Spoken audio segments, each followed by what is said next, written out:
गोविन्दाय नमो नमः। श्रीकृष्णाय नमो नमः।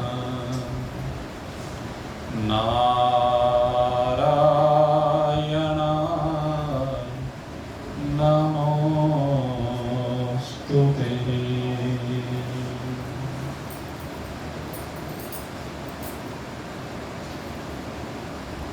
परमात्मा रस पिपासु, परमात्मा प्रेमी सज्जन वृंद, परमात्मा की असीम महान महती करुणामयी दृष्टि के परिणाम स्वरूप हम नित्य निरंतर भगवान श्री हरि नारायण के आश्रय में विराजमान होकर के अपने जीवन की यात्रा को अनवरत आगे बढ़ाते जा रहे हैं। और ये यात्रा ज्यों-ज्यों आगे बढ़ती जा रही है, त्यों-त्यों हमें अपने आप में शांति, चैन, आनंद की दिव्य अनुभूति होती जा रही है। मेरे मित्रों, जब भी कोई साधक अपनी यात्रा को प्रारंभ करता है तो उसकी यात्रा में दो बातें होती हैं। एक का संबंध यही लौकिक होता है और दूसरी का संबंध पारलौकिक होता है। और जीवन पूर्णता का उसी का है जिसका ये लोक भी बढ़िया हो और परलोक भी बढ़िया हो। ये लोक और परलोक दोनों किसी किसी भाग्यवान के अच्छे होते हैं। कुछ का परलोक तो सुधर जाता है, लेकिन यही लोक परिस्थितियों के कारण कहो, प्रारब्ध के कारण कहो या अपने कर्मों के कारण कहो, बड़ा दिक्कतप्रद हो जाता है। कई बार भगवान के भक्तों को भी बहुत सी समय समय पर विपदाओं को सहन करना पड़ता है, क्योंकि इस लौकिक जीवन में जो परिस्थितियां प्राप्त हुई हैं, वो परिस्थितियां बनाई हुई तो हमारी ही है। जो वात पित्त कफ रोग कहे गए हैं, उनको पैदा करने वाले हम ही रहे हैं। ये वात पित्त कफ के जो रोग होते हैं, यही सारी बीमारियों की जड़ है। और ये वात पित्त कफ क्या है? हमारे गुरुदेव कहा करते थे, आपके अंदर जो बैठा हुआ काम है, ये काम ही वात है। आपके अंदर बैठा हुआ जो क्रोध है, ये पित्त है। और आपके अंदर बैठा हुआ जो लोभ है, वह कफ है। ये काम, क्रोध और लोभ, ये तीनों नरक के खुले हुए दरवाजे हैं। त्रिविध एतस्यः नरक द्वारम, ये तीनों नरक के खुले हुए द्वार हैं। जिनके अंदर ये प्रवेश कर जाते हैं, समझ लीजिए उनका जीवन नरक हो जाता है। और इनके मूल में कौन है?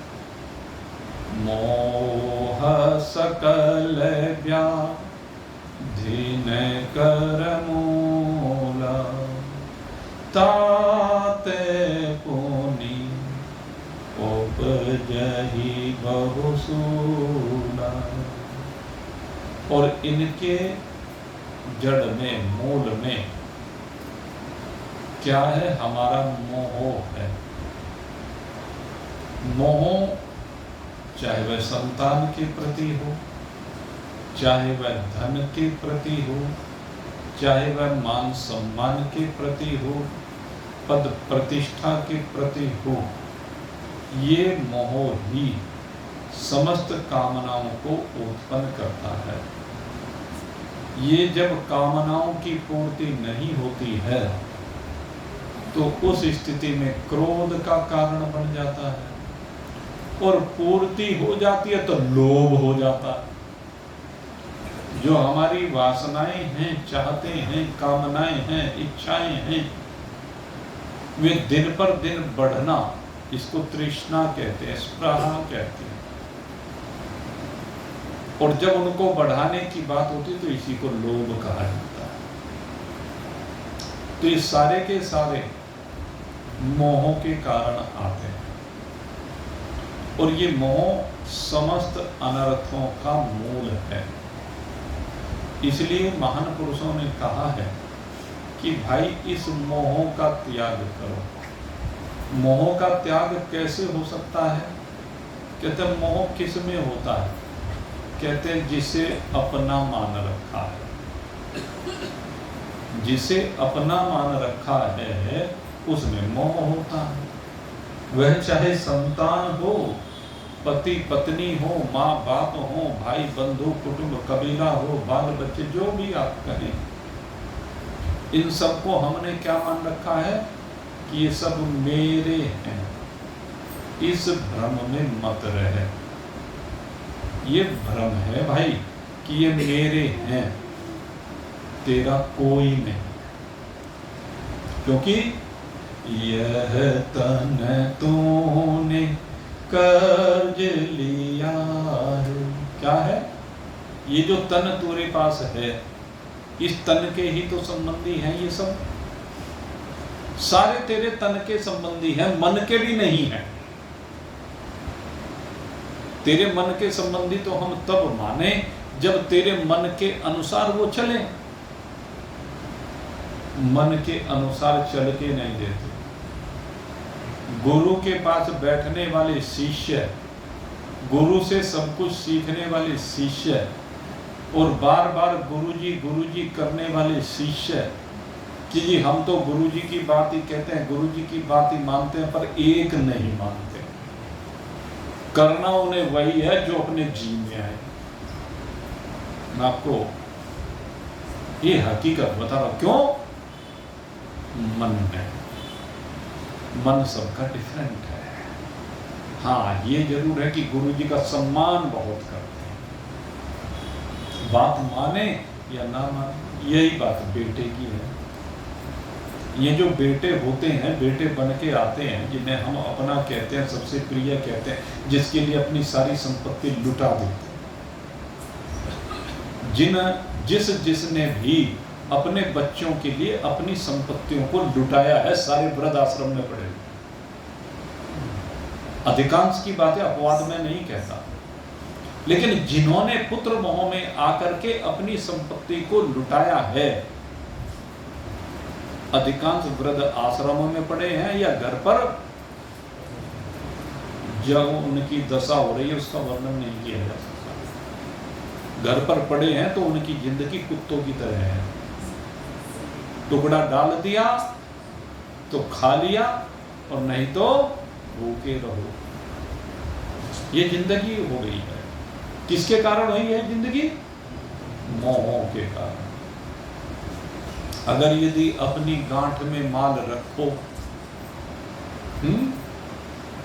गांठ में माल रखो, तब ये स्थिति नहीं होती। जो उनसे गांठ में माल नहीं रखते, पुत्र के मुंह में आकर के सब लुटा देते हैं। तुमने तो मान लिया उसे अपना, मेरा मान करके सब कुछ उस पर लुटा दिया, लेकिन बाद में वो तुम्हारे ऊपर कुछ नहीं खर्च करता। इसलिए कुत्तों वाली जिंदगी हो जाती है। और ये घर घर की कहानी है, आपको बता। घर घर में हो रहा। इसलिए भगवान ने जो बुद्धि दी है, भगवान कहते हैं बुद्धि ही तेषाम अधिको विशेष है, तुझे ये बुद्धि मैंने विशेष रूप से अधिक दी है भाई, इस बुद्धि का सदुपयोग कर। और बुद्धि का सदुपयोग ये है कि समन्वय करके चलना सीख, उनका ध्यान रख, लेकिन उनका ध्यान रखने के चक्कर में अपने आप खाई में मत गिर जा, अपने आप कुएं में गिर करके उन्हें तू आसमान में उठाना चाहते, तेरी मूर्खता है, ये बुद्धि नहीं है। ये सारे कर्ज लेने देने के लिए आए हैं, जो तेरे संबंधी बन के आए हैं, चाहे बेटा आया, चाहे पति आया, चाहे पत्नी आई, चाहे बाल बच्चे आए, भाई बंधु आए, कुटुंब कबीला आया, कोई साथ नहीं देता। अपवाद देखो सब जगह, फिर मैं वही बात करता हूँ, अपवाद सब जगह होते हैं, क्योंकि धर्मात्मा भी तो इसी संसार में रहते हैं। लेकिन ये जो कलयुग चल रहा है, इस कलयुग में धर्मात्मा तो कोई कोई बिरला है, श्रवण कुमार तो कोई कोई निकलता है, भगवान राम जैसे आज्ञाकारी कोई बेटा होता है, ज्यादातर तो कंस ही पैदा हो रहे हैं, जो अपने माँ बाप को कैद में डाल देते हैं। यही तो है कलयुग की महत्ता, कलयुग में यही होना है। इसलिए भाई अपना बचाव करके चलना बहुत जरूरी है। और बचाव कब हो सकता है मेरे मित्रों? जब आपका आध्यात्मिक जीवन को बचाव तब हो सकता है, आप अपनी सुरक्षा करते हुए चलें। जैसे किसी डूबते हुए को बचाना है, आप कभी भी ध्यान करना, जो तैराक होते हैं, और बाढ़ आ रही है आजकल जगह जगह जो बाढ़ आ रही है उसमें बहुत लोग डूबते हैं, तो तैराक बचाने का प्रयास करते हैं। हमारी एनडीआरएफ की टीमें हैं देश में, वो क्या करते हैं, डूबते लोगों को बचाने का प्रयास करते हैं, रेस्क्यू करते हैं। लेकिन वो क्या काम करते हैं, कहते हैं रेस्क्यू करते हुए ध्यान रखते हैं कि अपने को बचा के रखते हैं। दूसरे की जान बचाने का प्रयास करते हैं, लेकिन अपनी जान नहीं खोते हैं। जो अपनी जान खो करके दूसरे को बचाए, वो क्या बचा पाएगा जिसने अपनी जान गंवा दी? जब कोई डूब रहा होता है ना, तो जो उसे बचाने के लिए दौड़ता है, वो उसका गला पकड़ने का प्रयास करता है। और अगर यदि उसने गला पकड़ लिया तो वो भी गया। आप उसे अपना गला मत पकड़ने दीजिए, अपना बचाव करते हुए, तैरते हुए धीरे धीरे उसे किनारे लेकर आइए। ये नियम होता है। अगर ऐसा आपने कर लिया तो आपका भी जीवन बच गया और उसका भी जीवन बच गया, यही लोक भी बच गया और परलोक भी बच गया, अगर यदि आपने समझदारी के साथ अपने जीवन को जिया, अपनी सुरक्षा करते हुए जिए। और सुरक्षा कब कर सकते हैं? जब तेरा चित्त परमात्मा में रमा हो, जब तू सत्संगों में जाकर के दिशा प्राप्त कर सके। परमात्मा उन्हीं की रक्षा करता है जो स्वयं अपनी रक्षा के लिए प्रयास करते हैं। जो अपनी रक्षा करने के लिए प्रयास नहीं करते, परमात्मा उनकी रक्षा नहीं करता, क्योंकि परमात्मा तो जैसा जिसका भाव होता है उसके अनुसार प्रकट हो जाते हैं। अपनी रक्षा करने का दायित्व तो भगवान को सौंपो तो सही। जब आप भगवान को अपनी रक्षा करने का दायित्व नहीं सौंपोगे तो भगवान कैसे रक्षा करने आएगा? तो ये आध्यात्मिकता, ये सत्संग आपको कहता है कि अपनी रक्षा कैसे करें। वर्तमान में जो भी परिस्थितियां हैं, पूर्व में जो कुछ घटित हो चुका है उसको आप बदल नहीं सकते, कोई रास्ता नहीं है कि उसको बदल सके। अब जो वर्तमान की परिस्थितियां हैं उनमें परिवर्तन करने का प्रयास करो। और कितना परिवर्तन करने का प्रयास करो? जितनी आपकी शक्ति सामर्थ्य है। और क्या परिवर्तन करना है? दूसरे में नहीं करना, अपने में करना। अपने आप गांधी जी के बंदर बनना पड़ेगा। गांधी जी के बंदर क्या कहते हैं? कहते हैं बुरा मत देखो। अगर यदि कोई बुरा कर रहा है और आप उसकी बुराई को रोकने में असमर्थ हैं तो क्या करना है? आंखें बंद कर ली। इसे कहते हैं बुरा मत देखो। कोई गाली दे रहा है, आप गाली देते हुए को रोक नहीं सकते, आपकी इतनी सामर्थ्य नहीं है, लेकिन एक काम तो कर सकते हो, कान में उंगली लगाओ। गाली आपके अंदर प्रवेश करेगी क्या? सोचिए। आप बुरा बोलना नहीं चाहते हैं अंदर से, लेकिन फिर भी परिस्थितियां बोलने के लिए मजबूर कर रहे हैं, तो इस मुंह को सील लो, टेप लगा लो इसके। यह गांधी जी के 3 मंत्र। बुरा मत देखो, बुरा मत सुनो, बुरा मत कहो। ये जीवन जीने की कला है। क्यों? क्योंकि लेकिन मेरा इनसे कोई संबंध नहीं है। यहां जो भी कुछ है वो सब क्या है? काम चलाऊ है। अरे तेरा संबंध तो इस शरीर से भी नहीं है, हकीकत ही है। ये तन क्या है? ये तन भी तो पंचभूतों के चंदे की चौपाल है। ये तन भी तो मिट्टी ही है। ये तन भी तो निपट जाने वाला है, लेकिन तू कभी निपटने वाला नहीं है। तेरी जो वास्तविकता है वो सदा रहने वाली है। इसी का नाम ज्ञान है। भगवान कहते तुझे यही जानना है। अपने इस अज्ञान को हटा कि मैं शरीर हूं। भगवान ने यही तो कहा कि तू जो है इस चीज को समझ ले, अच्छी प्रकार से, भली प्रकार से समझ ले। यह तन तूने कर्ज लिया है, चूकता तूने कुछ न किया है। यह तन तूने कर्ज लिया है, चूकता तूने कुछ न किया है। कर्ज का भार उतार रसना, हरि हरि बोल, बोल हरि बोल, हरि हरि हरि बोल, बोल हरि बोल, हरि हरि हरि बोल। क्या करना है तुझे? मुंह से गलत शब्द नहीं बोलना, बल्कि क्या बोलना है? हरि हरि बोलता जा। और क्या चाहिए तेरे को बुढ़ापे में? जैसा भगवान रख रहा है उसमें संतुष्ट रहना सीख। अपनी वासनाओं को समाप्त कर, अपनी इच्छाओं को समाप्त कर। जीवन में कूट कूट करके वैराग्य भर, और जो भी भगवान भेजे उसको सहज स्वीकार कर। तेरे फूलों से भी प्यार, तेरे कांटों से भी प्यार, जो भी तू भेजे सरकार, हमको वो ही है स्वीकार, हमको वो ही है स्वीकार। जो भी तू भेज दे हमको तो वही स्वीकार है। उग्रसेन जी के जीवन में कंस को भेज दिया, अब उसको स्वीकार करना पड़ेगा, क्योंकि वो तो हमने ही रखा है, बीज तो हमने डाला है, ये दूसरे ने डाला है। आज वो अंकुरित होकर बड़ा होकर के पेड़ बन गया है। अब वो पेड़ बोया बबूल का, तो अब बबूल का पेड़ बो रखा है। अब तुम उससे फिर मीठे फल की आशा करो है कि इस पे आम लग जाएगा, इस पे लीची लग जाएगी, कहां से लगेगी? अब चलो जो बो दिया सो बो दिया, क्यों परेशान होते हो? कांटे हैं उसमें, होने दो, कोई बात नहीं।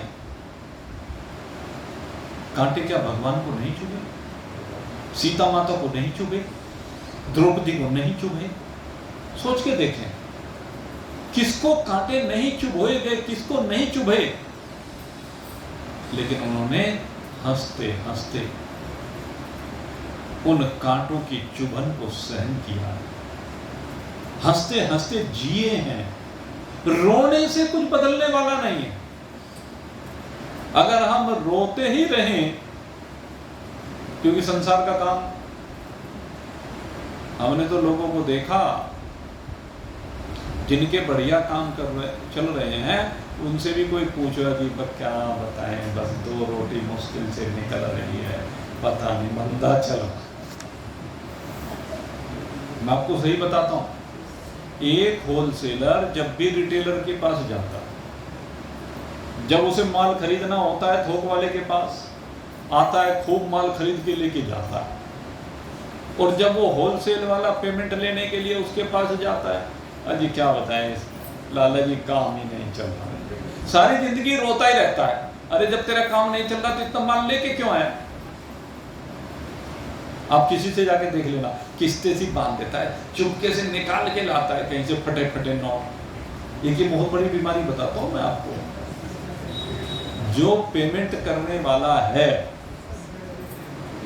रिटेलर, वो जो होलसेलर को सारे फटे फटे छोटे छोटे सारे नोट में देगा, मैले कुचैले, वो भी बेचारा ले जाता है, क्योंकि अब काम तो उसी से चलाना है, क्या करे।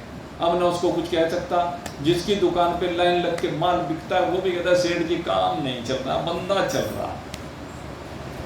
तो ये तो स्वभाव है रोने का, इसलिए रोना बंद कीजिए। और मैं कहता हूँ चल भी नहीं रहा, ये भी मान लो, तो जितना चल रहा है उसी में गुजारा करने की आदत डालिए। भगवान ये कहते यही तो योग है, धैर्य, संतोष। संतोष करना सीखे भैया। अगर शांति चाहते हो, आनंद चाहते हो, संतोषी बनो। अब रो करके क्या हो जाएगा? अपने दुख को दूसरे के सामने आप रोते रहिए, कुछ हल होने वाला नहीं है। तुझे हल स्वयं निकालना होगा, तुझे अपनी जीवन जीने की कला को स्वयं बनाना पड़ेगा। कैसे तुझे परिवर्तित करना है अपने आप को, ये स्वयं करना पड़ेगा। कैसे जीवन की यात्रा को आगे बढ़ाना है, तुझे स्वयं चिंतन करना पड़ेगा। इसलिए दूसरे के आगे रोना बंद कर, रोने से कुछ नहीं। क्या करो? हरि हरि बोल, बोल हरि बोल, हरि हरि बोल, बोल हरि बोल, हरि हरि बोल। क्यों? क्योंकि तेरी ये नैया जर्जर हो चुकी है, बुढ़ापा आ गया है, शरीर में शक्ति सामर्थ्य नहीं रही है। अब ये नाव पुरानी हो गई है भाई। जब ये नाव पुरानी हो गई है तो अब इसे तू किसी के हाथ में सौंप दे।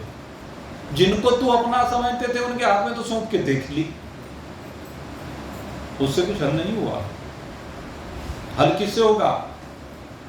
यह तन तेरा जर जर नैया, बिन हरि तेरा कौन खिवैया। यह तन तेरा जर जर नैया, बिन हरि तेरा कौन खिवैया। हरि से नाता जोड़ रसना, हरि हरि बोल, बोल हरि बोल, हरि हरि बोल, बोल हरि बोल, भाई नैया पुरानी हो गई है। अब अगर यदि तू चाहता है कि इस नैया को कोई भव से पार लगा के, तो वो हरि लगा सकता। इस हरि के अलावा कोई तेरे नैया को पार लगाने वाला नहीं है। इसलिए अब जैसा भी तेरे पास बचा कुचा साधन है शरीर का, और कोई साधन नहीं। साधन क्या है तेरे पास? ये शरीर। ये जो शरीर रूपी साधन है, अब तू क्या कर? इस शरीर को जो तूने प्राप्त किया है, इस शरीर को प्राप्त करने के बाद मेरे मित्र, अब तुझे इस शरीर की वीणा बनानी है।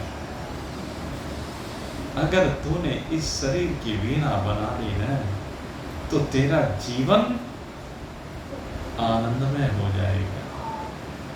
इस तन की तू वीणा बना ले, प्रेम स्वरों के तार चढ़ा ले। इस तन की तू वीणा न बना ले। प्रेम स्वरों के तार चढ़ा ले, राम नाम झनकार रसना। हरि हरि बोल, बोल हरि बोल, हरि हरि बोल, बोल हरि बोल, हरि हरि बोल। इस तरह की वीणा बनानी है। और इस पर कैसे स्वर चढ़ाने हैं? कहते हैं प्रेम के स्वर।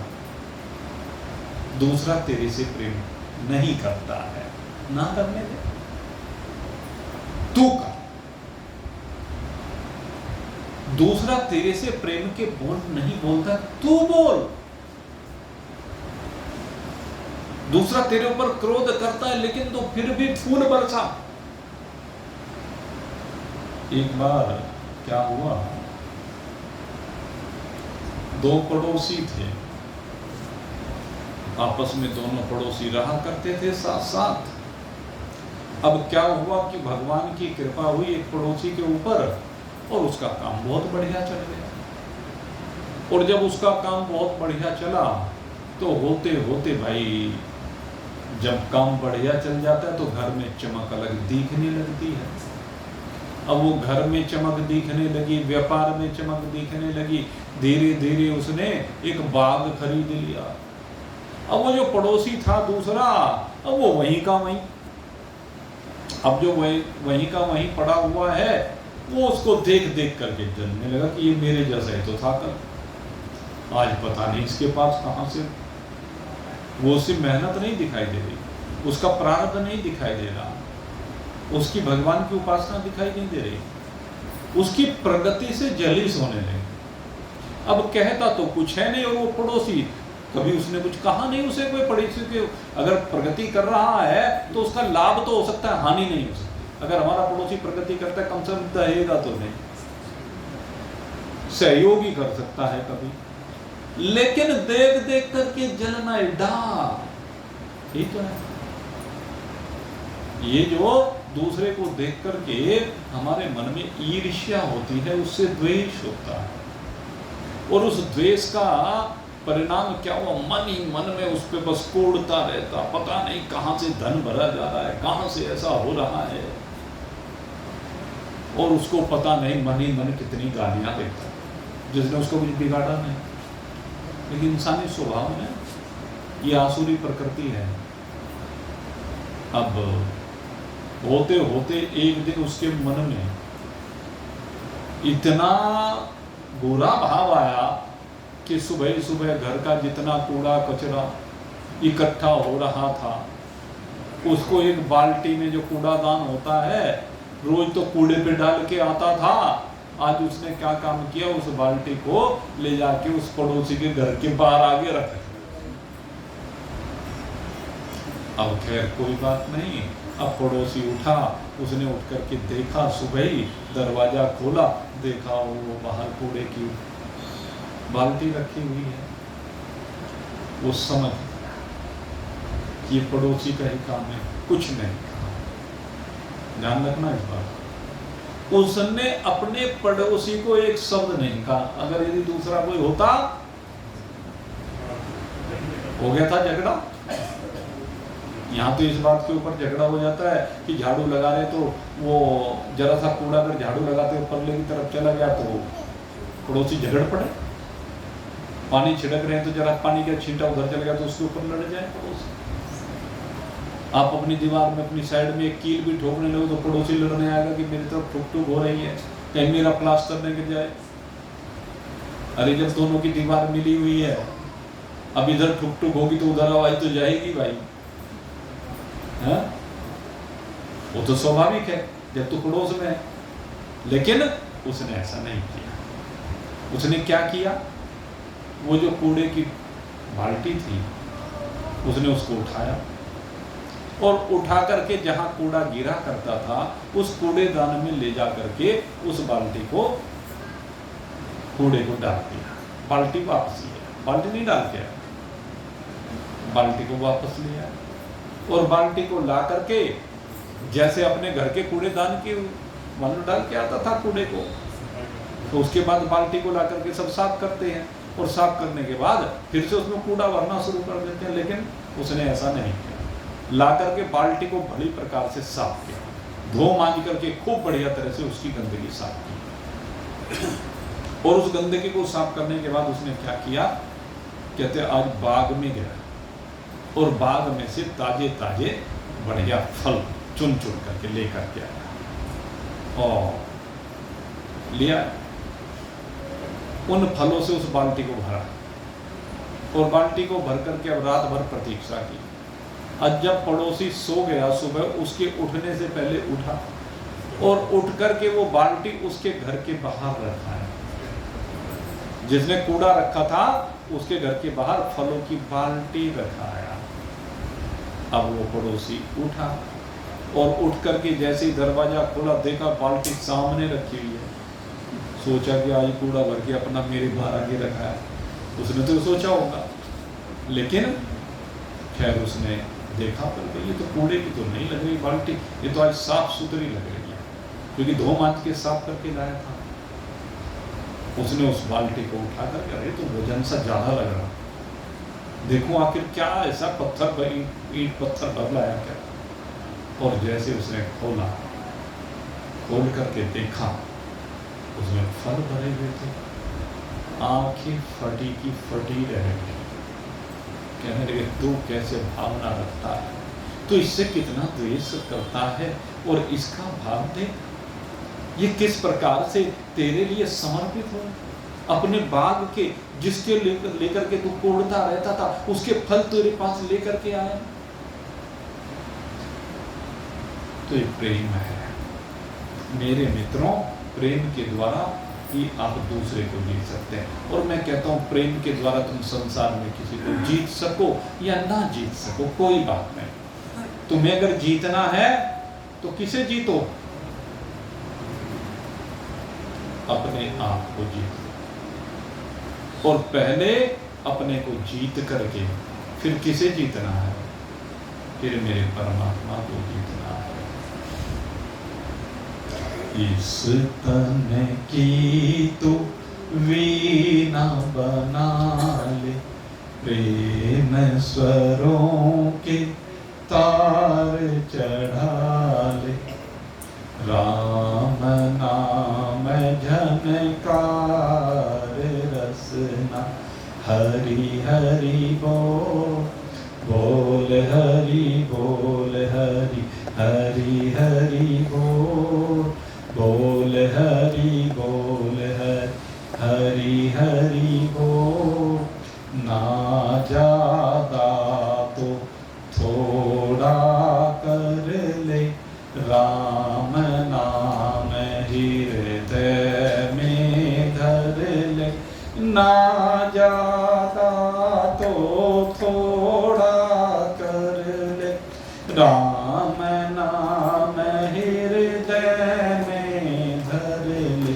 हरि का सुमिरन कर सोर रसना, हरि हरि बोल, बोल हरि बोल, हरि हरि बोल, बोल हरि बोल, हरि हरि बोल। तेरे से हर समय नहीं बनता है, क्योंकि इंद्रियां शिथिल हो गई हैं, इंद्रियों में वह शक्ति सामृत नहीं रही है, अब बैठा जाता नहीं है। खांसी परेशान करती है, घुटनों का दर्द परेशान करता है, आंखें परेशान करती हैं। ये सारी काया भाई वो कहते हैं चस चस कर रही है। लेकिन जो भी है उसी के साथ जीते हुए हर चस चस के साथ राम राम निकले। हर एक समय पर राम राम निकालना सीख मेरे मित्र, क्योंकि वही तेरा सच्चा साथी है, वही तेरी आगे की यात्रा में तेरे साथ चलने वाला है। नहीं तो ये मनुष्य शरीर जो बड़े भाग्य से मिला है, ये शरीर यूं ही चला जाएगा। लख 84 भरम गवायो, बड़ भाग मानुष तन पायो। लख 84 भरम गवायो, बड़ भाग मानुष तन पायो। जाग हो गई भोर रसना, हरि हरि बोल, बोल हरि बोल, हरि हरि बोल, बोल हरि बोल, हरि हरि बोल। मेरे मित्र, केवल हरि को हो, केवल हरि का स्मरण कर। हरि का स्मरण करेगा तो वहीं से दृष्टि मिलेगी। और कैसी दृष्टि मिलेगी? हरि ही तुझे बताएगा कि जो भी कुछ है सो मैं ही हूँ, मुझसे भिन्न यहाँ और कुछ भी नहीं है। भगवान अब इसी बात को प्रारंभ कर रहे हैं। भगवान के विराट स्वरूप का वर्णन यहाँ से प्रारंभ हो रहा है। भगवान क्या कहते हैं? कल आपको बताया था, ब्रह्मर्पण ब्रह्मवि ब्रह्मागनो ब्रह्मणाहुतम ब्रह्मैव तेन गंतव्यम ब्रह्म कर्म समाधि। गीता जी का चौथा अध्याय। उसी बात को भगवान यहाँ क्या कह रहे हैं?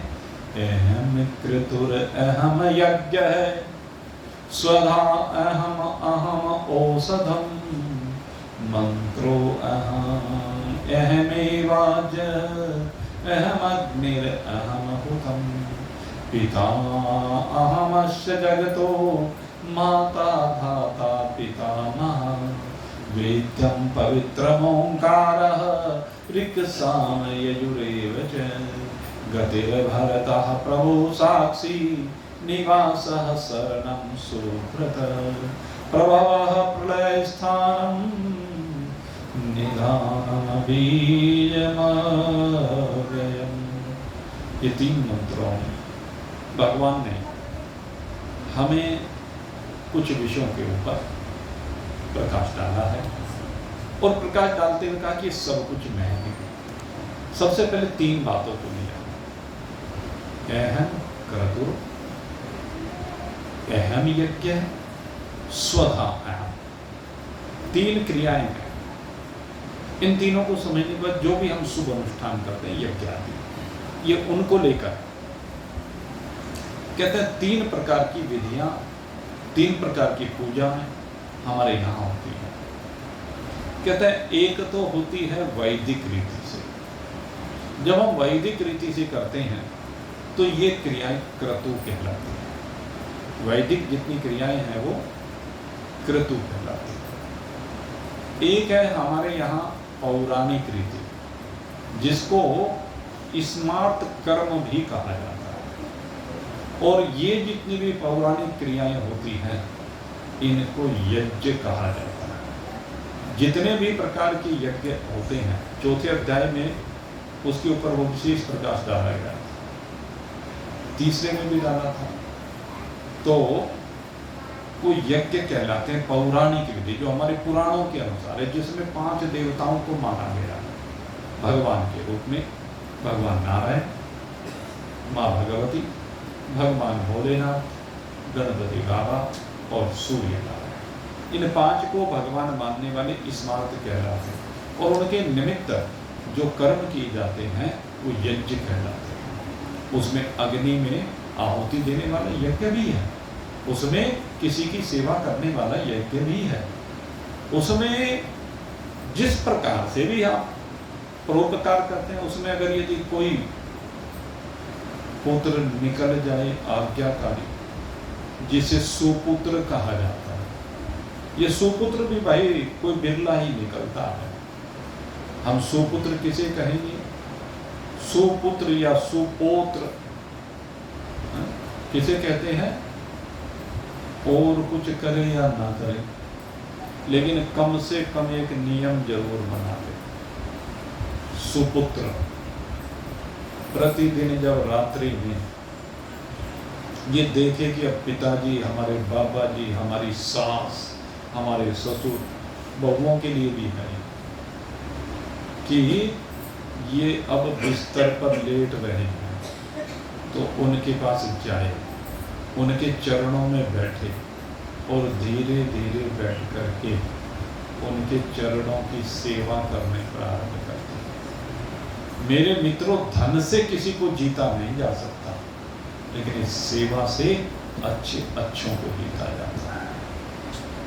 अपने माता पिता की, सास ससुर की सेवा जो इस प्रकार से करता है, वही कुलवंती नारी कहलाती है और वही सुपुत्र कहलाता है और वही सतशिष्य कहलाता है, जो अपने गुरु के चरणारविंदों की बड़े भाव के साथ, प्रेम के साथ, दिल से सेवा करता है। जो अपने माता पिता, सास ससुर की सेवा उस अवस्था में जब उन्हें सेवा की आवश्यकता है, उस समय दिल से करता है, दिखावे के लिए नहीं, दिल से। अगर अब पता नहीं पर शरीर का प्रारब्ध किसका क्या है, बिस्तर पर पड़े पड़े मलमूत्र भी पता नहीं बिस्तर पर ही होने लगे, इस बात का अंतिम समय में कुछ पता नहीं चलता, तो पुत्र तो वही है, बहू तो वही है जो उस समय पर दिल से सेवा करे। और कैसी सेवा करे? जैसे माता अपने बालक की सेवा करती है, उस तरह से अगर यदि वह सेवक करे, क्योंकि बूढ़े का और बच्चे का एक जीव होता, बूढ़े और बच्चे के जीव में फर्क नहीं होता, दोनों एक जैसे होते हैं, उन्हें और कुछ चाहिए भी नहीं। उनकी जितनी आशाएं थी वो तो जीवन में अपने हिसाब से उन्होंने पूरी कर ली या नहीं कर ली। अब और क्या आशा, उनकी घूमने फिरने की आशा नहीं रही, खाने पीने की चाहत नहीं रही है, वो सब तो निपट चुकी ना, शरीर की अवस्था है। अब तो क्या चाहत है कि अब शांति के साथ, चैन के साथ यहाँ पर इस जीवन की यात्रा को परिपूर्ण करूं और अपने जीवन के तार उस जीवन दाता के साथ मिला दूं। ये है यज्ञ। अग्नि में दी हुई आहुतियां जो हम भगवान तक पहुंचाना चाहते हैं, मेरे मित्रों, इससे बड़ी आहुति नहीं हो सकती जो अपने माता पिता की सेवा की है। ये भी तो आहुति है। इसी दिन के लिए तो संतान उत्पन्न की जाती है। लेकिन अगर यदि कोई नहीं कर रहा है तो वृद्धों को उसमें कोई मलाल भी नहीं करना चाहिए। ये तो बालक की तरफ से है, वृद्धों की तरफ से नहीं, बाबा की तरफ से नहीं, पिता की तरफ से नहीं, उनकी चाहत नहीं हो। उनको तो जिस हाल में रखे उसी हाल में खुश है। पूरे हैं मर्द वही जो हर हाल में खुश है। तो ये होता है यज्ञ। जो सेवा कार्य जितने भी होते हैं, अपनों की सेवा हो, परायों की सेवा हो, और मैं कहता हूँ परायों की सेवा तुम्हारे से होती हो या ना होती हो, कम से कम अपनों की तो कर लो। जिसने अपनों की सेवा कर ली वही परायों की भी सेवा कर सकता है, परोपकार कर सकता है। तो ये जो पौराणिक रीति है, ये हमारी सबसे श्रेष्ठ रीति है। और तीसरी चीज होती है स्वधा। स्वधा का मतलब है अपने पितरों के निमित्त कार्य। पितरों के निमित्त में भी यही बात है, एक जीवित पितर हैं, एक वो हैं जो इस लोक की यात्रा करके आगे जा चुके हैं। उनके लिए कौन सा लोक है? पितृलोक है। हमने आपको पहले भी बताया कि हमारे ऊपर के 7 लोक हुआ करते हैं। जो ऊपर के 7 लोक हैं उनमें सबसे पहला लोक है मृत्यु लोक है, भूलोक जिसको कहते हैं। इससे ऊपर भुआ लोक है। ये जो भुआ लोक है, इसी में अंतरिक्ष में हमारे पितृ जो पितृ योनि को प्राप्त हुई। ये जरूरी नहीं है कि जो हमारे पूर्वज कहीं वो सब पितृ योनि में जाए, क्योंकि वो उनका प्रारब्ध है, उनके कर्म है। वो ऊपर के लोकों में भी जा सकते हैं और नीचे भी जा सकते हैं। अगर उन्होंने बुरे कर्म किए होंगे तो नरकों में जा सकते हैं, लेकिन उनको नरकों से उद्धार करने का दायित्व भी इन बचे हुए पूर्वजों का, जो इस लोक में है उनका है।